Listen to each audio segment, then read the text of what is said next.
తనపై మాజీ ఎమ్మెల్యే వరదరాజరెడ్డి నిరాధారమైన ఆరోపణలు చేస్తున్నారని, వాస్తవాలుంటే వెల్లడించాలని డిమాండ్ చేశారు చాపాడు మాజీ మండల ఉపాధ్యక్షుడు నాగులపల్లె ప్రభాకర్ రెడ్డి.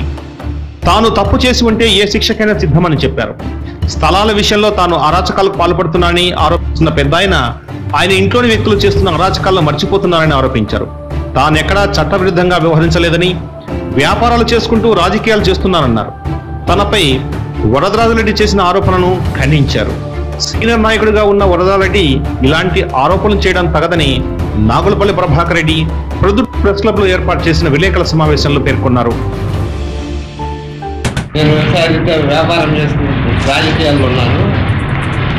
నేను ఎప్పుడు మన గౌరవ శాసనసభ్యులు నంద్యాల వరదరాజరెడ్డి గారు పెద్దలు నా మీద మొన్న ప్రెస్ మీట్ ఏర్పాటు చేసినప్పుడు ఆయన మాటల్లో ప్రభాకర్ రెడ్డి రౌడీ, ప్రభాకర్ రెడ్డికి ఒక గ్యాంగ్ ఉంది, ఆయన ఏదో స్థలాలు కబ్జా చేస్తున్నాడు, పంచాయతీలు చేస్తున్నాడని ఆయన ఇచ్చిన పెద్దలు. మరి ఆయన ఆరోపణలు నిరూపించాలని కోరుతున్నాము.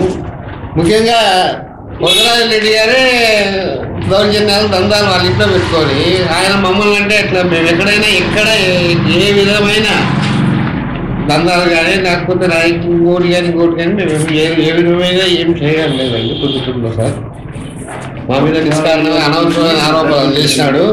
ఆయన పొద్దుటూరులో ఆయన అన్ని చేసి పొద్దుటూరులో పంచాయతీలు చేసి 5 రూపాయలు వడ్డీ అధికారికంగా 7 రూపాయలు డబుల్ 7 రూపాయలు వడ్డీలు పెట్టి 8 రూపాయలు వడ్డీలు పెట్టి ప్రజల కంటే అధికారికంగా వాళ్ళ కుటుంబ సభ్యులు చేస్తున్నారు. ఒక స్థలం విషయంలో 100 కోట్ల స్థలం విషయంలో విజయవాడలో ఒక ఆయన గోపాలరావు ఒక ఆయన ఆడిటర్ను కూడా మర్డర్ కేసులో ఆయన కుటుంబ సభ్యులు వాళ్ళ బంధువులు వాళ్ళ వర్గం వాళ్ళు ఉన్నారు. అట్లాంటి ఆయన చేస్తున్నాడు కానీ మేమైతే ఏం చేయడం లేదు. దయచేసి మా మీద ఏదైనా నిరాధారపూర్వక ఆరోపణలు చేస్తున్నాడు ఆయన. దయచేసి దాన్ని ఖండిస్తున్నాం. ఇంకా నిరూపించమని ఏ శిక్షకైనా రెడీ మేము.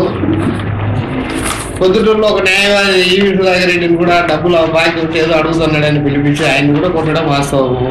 కేసు రిజిస్టర్ అయింది. మొన్న రీసెంట్గా కూడా చిన్నశెట్టిపల్లెలో గలాటలకు ఆయన మనుషులు ఆయన సొంతం అన్నం తమ్ముళ్ళు కూడా ముద్దాయిలు.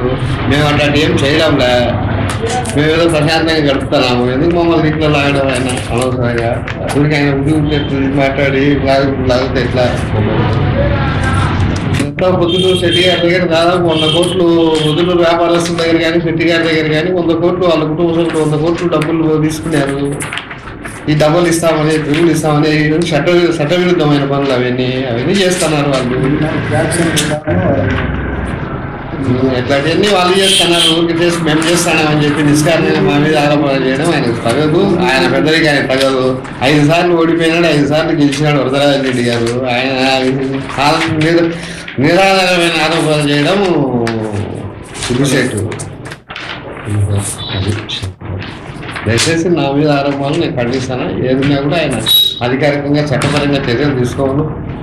ఏదైనా ఉంటే ఎప్పుడైనా సరే ఛాలెంజ్ చేస్తున్నాం. ఎక్కడైనా నేను ఏం చేసినా అనేది ఆయన చెప్తే ఎక్కడైనా ఓపెన్ ఛాలెంజ్ చేస్తున్నాను.